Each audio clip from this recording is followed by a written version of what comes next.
अस्वीकरण। प्रस्तुत चित्रालेख में दिखाए गए जनपद अमरोहा के सभी स्वतंत्रता संग्राम सेनानियों के चित्र व घटनाएं तथा अन्य जानकारियां उनके परिजनों, जिला प्रशासन अमरोहा, विभिन्न समाचार पत्रों, वन्य पुस्तकों एवं वेबसाइट्स आदि से प्राप्त सूचनाओं के आधार पर दिए गए हैं। हमारा प्रयास यथासंभव जनपद के सभी स्वतंत्रता संग्राम सेनानियों की सूचनाएं यथावत प्रस्तुत करने का रहा है। तथापि त्रुटिवश अथवा जानकारी के अभाव में किसी भी स्वतंत्रता संग्राम सेनानी का विवरण यहाँ देने से रह गया हो तो कृपया हमें सूचित करने का कष्ट करें। आपके सुझाव सादर आमंत्रित हैं। इन्हें अग्रिम संस्करण में यथासंभव सम्मिलित किया जाएगा। स्वतंत्र स्मारक के सभी वीर योद्धाओं के प्रति हम नतमस्तक हैं, जिनसे सहयोग दिया गया है। उन सभी स्रोतों का हार्दिक आभार। किसी भी त्रुटि के लिए हम हृदय से क्षमा प्रार्थी हैं। प्रस्तुति सांस्कृतिक कार्यक्रम समिति JS Hindu PG college Amroha. प्रेरणा एवं संरक्षण डॉक्टर वीर वीरेंद्र सिंह। प्राचार्य लेखन एवं निर्देशन डॉक्टर अरविंद कुमार शास्त्री, डॉक्टर विशेष कुमार राय, डॉक्टर पीयूष कुमार स्वर, शिवम शर्मा, जिया सैफ। भारत की सांस्कृतिक चेतना में निर्मलता की संवाहिका भागीरथी गंगा, रामगंगा और वान नदी की तरंगों से पावन हस्तिनापुर के राजा आम्रग्रो, सैयद हुसैन शरफुद्दीन शाह विलायत, बाबा गंगानाथ दास, हजरत ख्वाजा बहाउद्दीन, बाबा हुलास दास और साहू जगदीश शरण आदि अनेक महापुरुषों समेत प्रसिद्ध सूफियों, संतों, कवियों और शायरों की भूमि अमरोहा हिंदू मुस्लिम एकता और वतन परिस्थिति के लिए विख्यात है। यहाँ के ढोलकों की थापें देशभक्ति के सुरों को संगीत देती हैं। ब्रिटिश हुकूमत के विरुद्ध हुई 1857 की प्रथम क्रांति से लेकर 1947 में स्वतंत्रता प्राप्ति तक के कालखंड पर दृष्टिपात करें तो पाएंगे कि अमरोहा के बाशिंदों ने प्राणपण से अपना योगदान दिया है। बैरकपुर और मेरठ के सैनिक विद्रोह के बाद 13 मई 1857 को क्रांति की चिंगारी अमरोहा पहुंची। 13 मई को अमरोहा क्षेत्र के वासियों ने शाह जफर के जनरल बख्त खां, जो कि मुरादाबाद जा रहे थे, उनसे गजरौला में विशाल हुजूम के साथ एकत्र होकर भेंट की और जोया कस्बे में अपनी स्वतंत्रता की घोषणा कर दी। अमरोहा के वीर सेनानियों ने बख्त खां के संभल होकर मुरादाबाद जाने की तात्कालिक आवश्यकता को समझकर उसे सहजता से स्वीकार किया। आजादी के इन मतवालों ने मुरादाबाद कलेक्ट्रेट में मुख्तार रहे सैयद गुलजार अली एवं सैयद शब्बीर अली के नेतृत्व में संघर्ष किया। शाह विलायत की दरगाह और शेख रमजान अली के मकान पर सभी क्षेत्रीय लोगों ने मिलकर कई बैठकें की और अंग्रेजी पुलिस से डटकर मुकाबला किया। कई हजार लोगों के विशाल जनसमूह ने मोहल्ला मछरट्टा अमरोहा के थाने पर आक्रमण कर थानेदार मदद अली और दीवान शामत अली को मौत के घाट उतार दिया। सेनानियों ने तहसील के खजाने को कब्जे में लेकर परिसर को आग के हवाले कर दिया।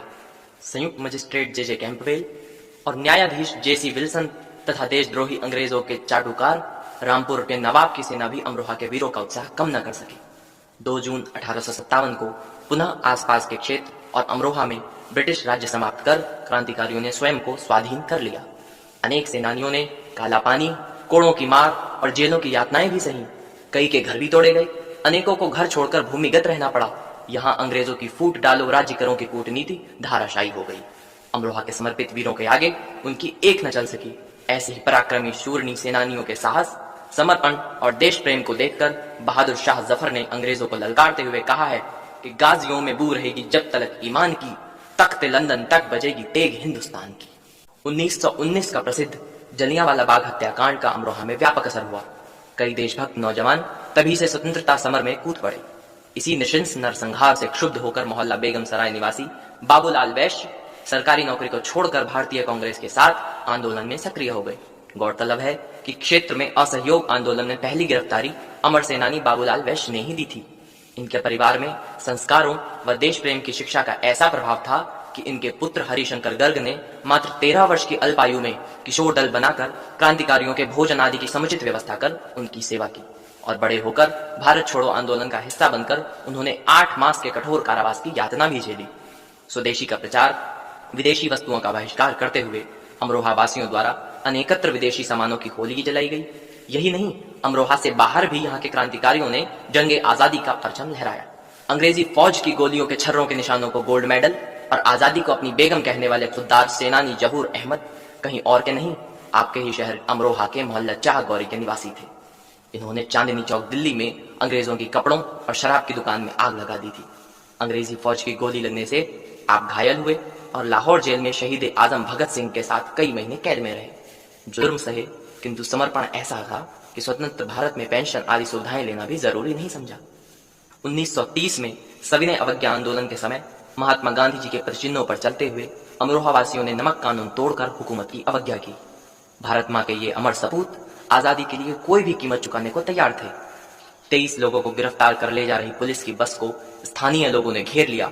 सभी लोग इन क्रांतिकारियों के दर्शन किए बिना नहीं जाने देना चाहते थे। बस चलने पर डर कर भीड़ हट जाएगी, अधिकारियों ने ऐसा मानकर बस आगे चलाने का आदेश दे दिया। बटवाल निवासी हरवंश लाल के 20 वर्षीय पुत्र रतन लाल अपने प्राणों की परवाह किए बिना अकेले ही बस के आगे लेट गए। घायल हो जाने के बाद कुछ उपचार चला और अंततः अमरोहा का यह वीर बालक आजादी की वेदी पर स्वयं को आहूत कर गया।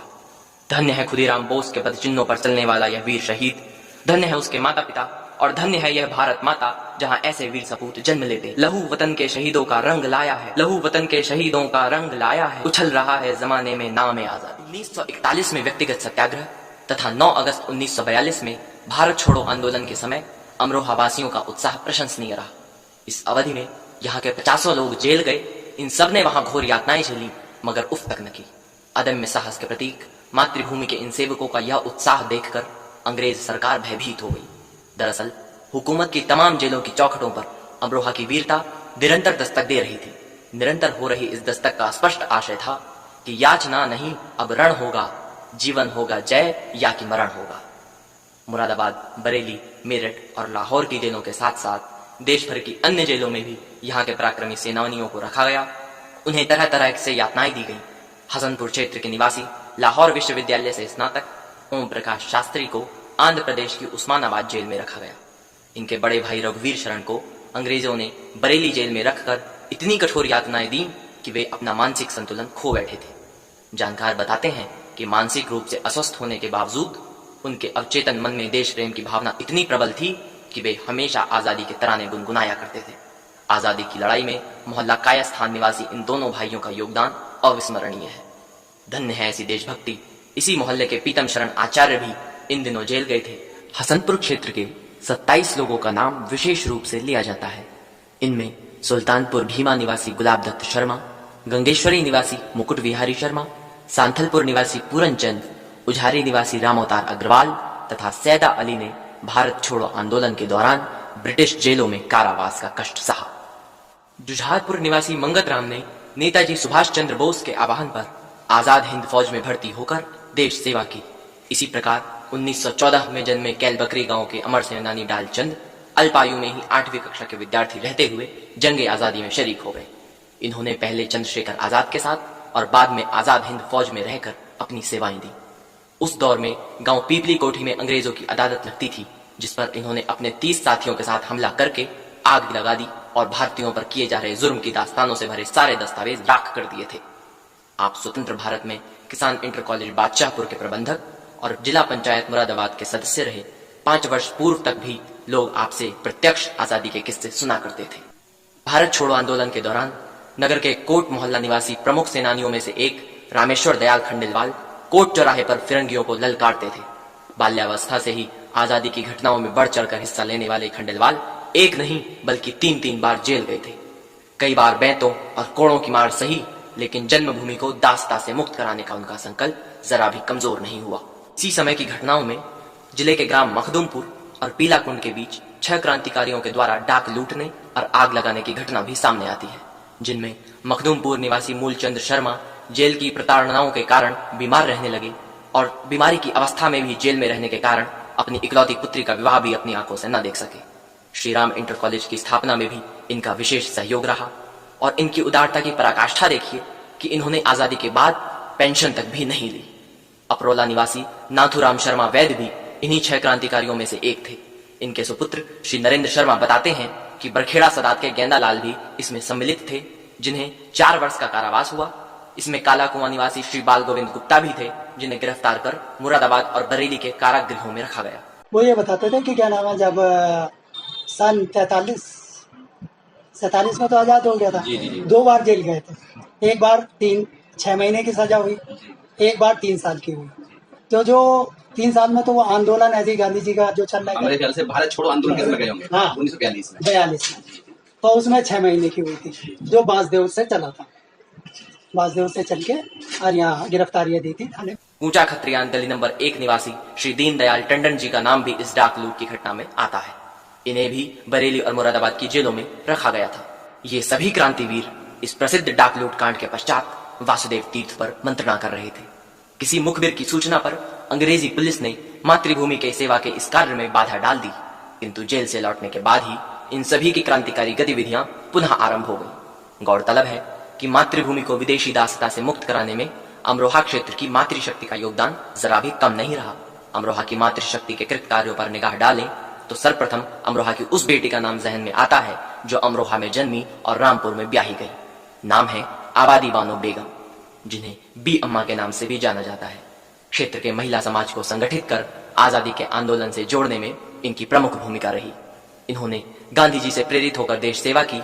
बहुत कम ही लोग ये जानते हैं कि गांधी जी द्वारा लगाई जाने वाली टोपी, जिसे गांधी टोपी के नाम से प्रसिद्धि मिली, वो इन्हीं बी अम्मा ने अपने हाथ से बनाकर गांधी जी के रामपुर आगमन पर उन्हें भेंट दी थी।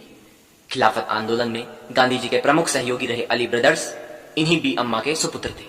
रामपुर की मोहम्मद अली जौहर यूनिवर्सिटी भी इन्हीं के पुत्र के नाम पर है।